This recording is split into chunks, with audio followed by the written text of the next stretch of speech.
Cake ফুলে না, চুপসে যায়। একটা ভুলের জন্য কেক চুপসে যায় বা ফুলে না। আজকে আমি 5 মিনিটে শিখিয়ে দেবো একটা পারফেক্ট কেক। আসসালামু আলাইকুম, আমি শাহনাজ পারভিন। আজকে বানাবো নরম তুলতুলে 2 পাউন্ড স্পঞ্জ কেক। আর এই কেক বানাতে যা উপকরণ লাগবে: 4টা ডিম, 2 চা চামচ বেকিং পাউডার, 1 চা চামচ বেকিং সোডা, 1 কাপ ময়দা, 1.5 চামচ কর্নফ্লাওয়ার, 1 কাপ চিনি। অবশ্যই এই কাপগুলো মেজারমেন্ট কাপ হতে হবে। 1/3 কাপ বা 2 চামচ গুঁড়া দুধ, আর লিকুইড দুধ 1/3 কাপ, আর 1 চিমটি লবণ। আর হ্যাঁ, এইসব উপকরণগুলো অবশ্যই রুম টেম্পারেচারে হতে হবে। এবার সব শুকনো উপকরণগুলো চেলে নেব। ময়দা, বেকিং পাউডার, বেকিং সোডা, গুঁড়া দুধ, কর্নফ্লাওয়ার ও পরিমাণ মতো লবণ একসাথে চেলে নেব। সব শুকনো উপকরণগুলো চেলে নিলে কেকের ডোটা খুব সুন্দর সফট হবে, এর মধ্যে কোনো গুটি থাকবে না। এবার অন্য একটা বাটিতে ডিমগুলো ভেঙে নিব। অবশ্যই ডিমের সাদা অংশ ও কুসুম আলাদা করে নিতে হবে। ডিমের কুসুম ও সাদা অংশ আলাদা না করলে ডিমের ফোমটা ভালো হতে চায় না, আর ডিমের ফোম ভালো না হলে কেকটাও ভালো হবে না।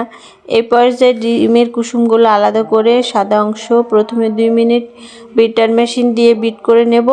যখন অল্প বুদবুদ উঠবে, ঠিক সেই পর্যায়ে চিনি অ্যাড করব। এখন বিটার মেশিন দিয়ে বিট করতে থাকবো আর অল্প অল্প করে চিনি অ্যাড করব। চিনিগুলা গলে গেলে দেখবেন ব্যাটারটা কি স্মুথ আর স্ট্রাকচারটা অনেক সুন্দর লাগবে। এই পর্যায়ে আমরা ডিমের কুসুমগুলো অ্যাড করব। ডিমের কুসুম দেওয়ার পরে আমরা বেশিক্ষণ বিট করব না, 1 মিনিট মতো বিট করব। 1 মিনিট মতো বিট করার পরে আমরা তেল অ্যাড করব। 1/3 কাপ তেল দেব। তেল দিয়ে আমরা 30 সেকেন্ড মতো বিট করব। এরপরে ভ্যানিলা এসেন্স যোগ করব। 1 চা চামচ ভ্যানিলা এসেন্স দিয়ে 50 সেকেন্ড মতো বিট করে নেব। এবার আমাদের ডিমের ফোমটা রেডি।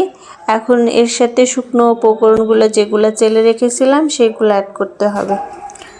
শুকনো উপকরণগুলো যেগুলো আগে থেকে চেলে রেখেছিলাম সেগুলো অল্প অল্প করে মিশাবো।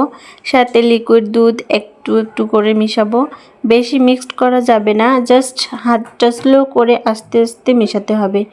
ওভার মিক্সড করতে গেলে ফোমটা নষ্ট হয়ে যাবে, আর ফোমটা নষ্ট হয়ে গেলে কেকটাও ফুলবে না। শুকনো উপকরণগুলো মিশানো হয়ে গেলে একটা মোল্ডে কাগজ দিয়ে নিতে হবে। এবার এই মোল্ডে ব্যাটারটা ঢেলে, আর আগে থেকে ওভেনে আমি 140 ডিগ্রি তাপমাত্রায় প্রিহিট করতে দিয়েছি। এক একজনের ওভেনের তাপমাত্রার তারতম্য এক এক রকমের, কারো 170 ডিগ্রি তাপমাত্রা লাগে। আমার ওভেনে জাস্ট 140 ডিগ্রি তাপমাত্রা দিলে কেকের জন্য যথেষ্ট, তাই আমি 140 ডিগ্রি তাপমাত্রা দিয়ে আগে থেকে প্রিহিট করতে দিয়েছি 10 মিনিট আগে। আর আমার প্রতিটা কাজে আমার ছেলে আমাকে হেল্প করছে। সে যেমন হেল্পও করে তেমন ডিস্টার্বও করে। আমি যখন ভয়েস দিতে যাই, একটা ভয়েস আমার নিম্ন 5 বছর এবার ডিলিট করা লাগে, কারণ সে সবসময় এই ভয়েসের মধ্যে এসে বাগড়া দেয়। এখন ব্যাটারটা ওভেনে দিয়ে দিব, 30 মিনিট ওয়েট করব। 30 মিনিট পর কেকটা বের করে দেখব কেমন হয়েছে। দেখছেন কীভাবে আমার কেকটা ফুলছে।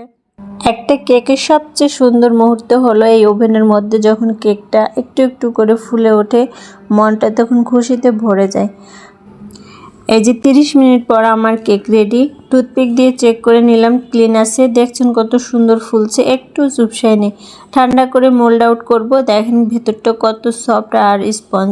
এই রেসিপিটা বাসায় ট্রাই করে ছবি দিও, আর কোন কোন রেসিপি চাও কমেন্টে জানাও। নেক্সট ভিডিওতে আনবো ড্রাই কেক। আল্লাহ হাফেজ।